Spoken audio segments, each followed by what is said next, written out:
Tainted Grail: The Fall of Avalon is a first-person, open-world RPG that is currently in early access. The game has just received a major overhaul and added many quality-of-life updates. In this video we're going to go over this game and see if it's actually worth playing. It's a pretty ambitious game where, per its own description, you can explore a world, stalk in everlasting autumn, witness falling legends and make meaningful choices woven into a complex, branching storyline. The appeal to this game, for me, is that it's pretty much a Skyrim-like RPG. You will instantly notice it plays like Skyrim and has a lot of similar factors. But it also has its own mechanics, and the combination of those various factors makes it an actual quite fun experience. I was sponsored by Tainted Grail: The Fall of Avalon to make this video, but in the hours that I've been playing the game, I can safely say that I've gotten to like it. You might know Tainted Grail from their established IP, as they've had two successful board games, for instance, that have resulted into a dedicated fan base by now, and now the IP is also being translated to the video game space, as there are already two video games and an upcoming RPG system. Tainted Grail: The Fall of Avalon is built upon this extensive history, and based on everything I've seen so far,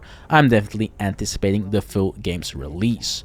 You start out the game as any character you want to be. You have a character creation in this game, and you can customize your appearance as much as you want. You do have some presets, however, if you don't want to mess around with too much details, but you can take it to the next level by customizing your gender, body condition, skin color, face details, hair, and for the beard lovers, a beard. There's a difficulty setting in the game as well, so you can adjust it to your own liking. Now for me, one of the strong suits of this game has been exploring and the open world, so I want to start out with that. Immediately you will notice that the game has a lot of really good looking sceneries with unique visuals and generally interesting structures that make you intrigued. And that's what this game does very well. It reminds me of Elden Ring in that sense. That feeling of mystery about that huge building or structure in the distance that makes you question, what is it? What will happen if I go there? And just get this feeling of actively want to go there right away and explore all of it. It sets the tone for intrigue and immersion very well, which is definitely not something a lot of games do well in my opinion. This feeling is also supported by the fact that the world is really explorable. You can do whatever you want and go wherever you want. You do have a map and checkpoints to teleport to like in Skyrim, but there's not much hand holding in that sense, which is really great because you can just get lost in the world and truly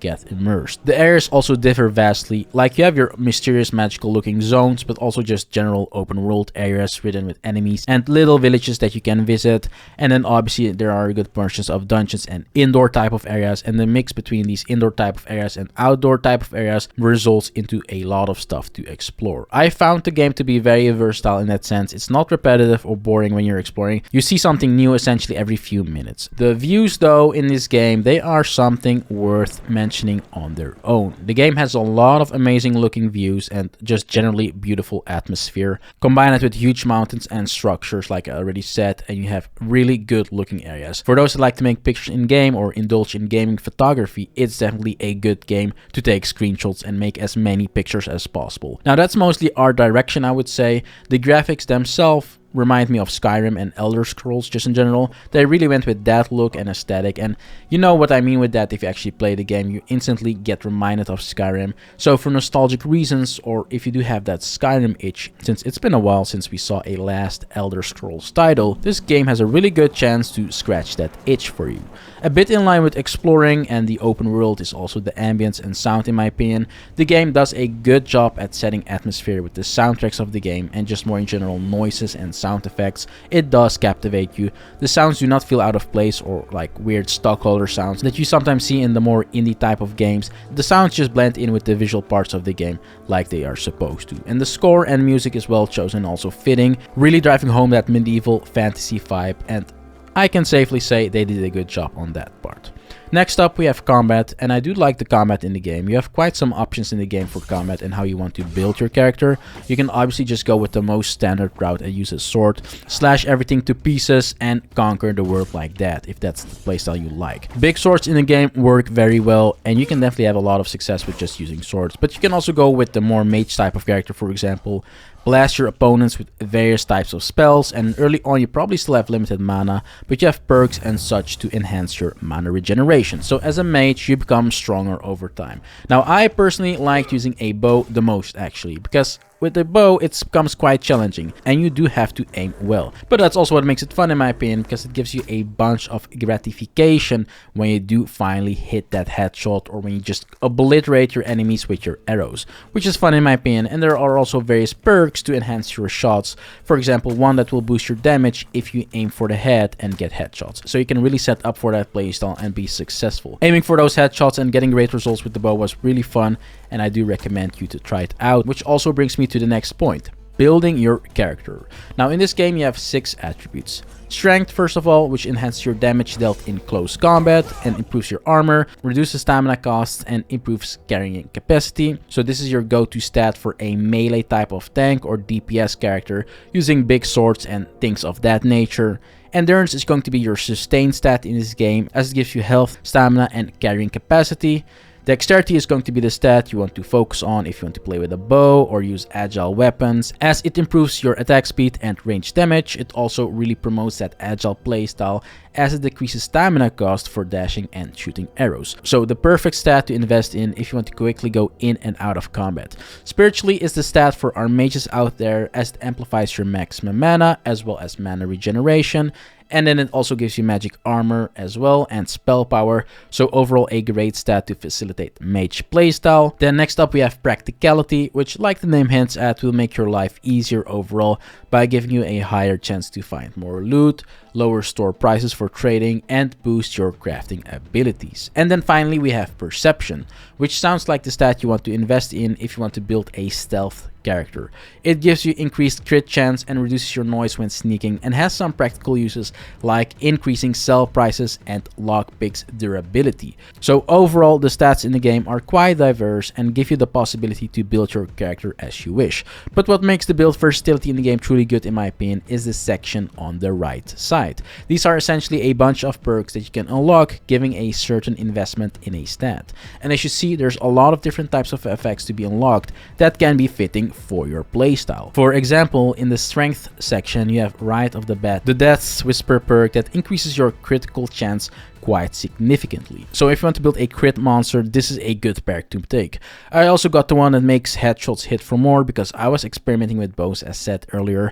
But outside of that you have the utility based perks as well, like arrow retrieval for example, which will make your bow playstyle much more convenient as you can recover arrows with it. And you also have some really cool sounding perks that can set up some niche playstyles like Bare Fist Brawler for example, which supports an unarmed playstyle. 50% extra damage while reducing stamina cost by 50% for your punches. That sounds like a really good trade-off in my opinion. So I'm definitely going to experiment with that later on as well. Now the combat in the game does feel good. It's not too easy and you have to keep an eye out for your resources like stamina and mana, or you will simply fail. As a mage for example, you can't do much early on. A bolt of fire or ember will already take most of your mana, which is a good trade-off balance wise in my opinion, because it means you have to build around this to actually make a viable mage in the game. You can't just spread all your stats thin and perks and expect a good build. And that's always a good sign of a good RPG. Balancing needs to be on point.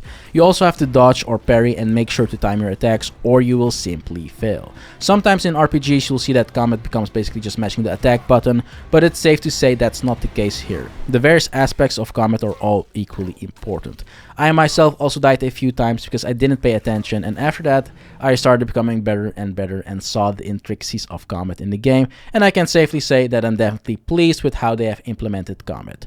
The enemies hit quite hard and they can be quite frightening. I've mostly fought against undead characters however, as I was mostly in dungeons and outskirts and things of that nature. Outside of combat we also have the NPCs, the dialogue, and just generally the quests in the game and storyline. Now quests and storyline are a bit spoilery, so I won't go too deep into them, but on a fundamental level you have a lot of these fun type of quirky random interactions where you get to choose what happens, and it felt like everywhere I went there was a quest or a side quest, so it seems there's a good amount of content available in that sense, even though it's only early access. I've also liked the dialogue in the game. It has been quite good so far in the sense of the options you get, because there are options that can really change the outcome of what's going to happen, and that's great obviously for a role-playing game. You don't want these interactions to be too linear or things get boring really quickly. If you walk around and explore, you'll also see NPCs have certain mannerisms or interact with each other, which makes the world feel alive. Sometimes they'll start beefing as well, which is a fun thing to witness. Time for this. I understand, but I can't let you through without a pass. Ask the captain to give you one. Bloody hell, Tiernan. The captain's busy, and this is a matter of life and death. Come on, be a human here. Not without a pass. I've got my orders. What a nonce! Screw you, Tiernan. Our favorite minigames from Skyrim are also present in Tainted Grail. Things like lockpicking. Lockpicking works exactly the same as in Skyrim, and you unlock these locks to generally get access to areas with some nice loot. Crafting, by the way, is actually useful in this game. You can mix a bunch of ingredients to get something much better. So immediately, I would suggest you to mix your raw ingredients so you get food, which heals you a lot more in comparison. There's a lot of loot to be found. In equipment, you can decide what loadout you want. You can have multiple loadouts at once. So for example, if you want to have a loadout with a sword, a loadout for a mage playstyle, and a loadout for a bow playstyle, you can set all of that with these options here and just switch between the different loadouts at your own convenience. Gear wise, there's a lot of gear in the game. Within the first 20 minutes or so, I already had a bunch of loot, and it seems like you replace your gear all the time with better stuff. So it's fun in that sense to keep looking forward for better and better gear. And some of the gear, like this amulet for example, does really have useful effects that actually contribute to your build as well, which is nice. Now, like I said, the game got a massive update recently with patch 0.6, but summarized, basically everything was improved and new content in general was added, as well as new languages. Outside of that, they have done a lot for performance. The game has a lot less bugs now, and the patch generally also facilitates having a big performance boost, which is really nice. Various things have also been reworked based on feedback from the community. Combat has been completely reworked through enhancing enemy AI and movesets, so that's now much more dynamic. They have also redesigned dungeons and terrain as well, and like I started the video off with, it does definitely show. Visually, the game looks really good now, and the redesigns now also make sure more playstyles are viable, like being stealthy and attacking from a distance. There's a lot more that has been added, so I'll just link all these notes in the description so you can read all of it at your own pace. With this huge new patch, it's a good time to dive into this game. You can buy or wishlist Tainted Grail: The Fall of Avalon right now on Steam. I'll also put a link in the description for that, so definitely make sure to check that out, and I'll see you guys in the next one.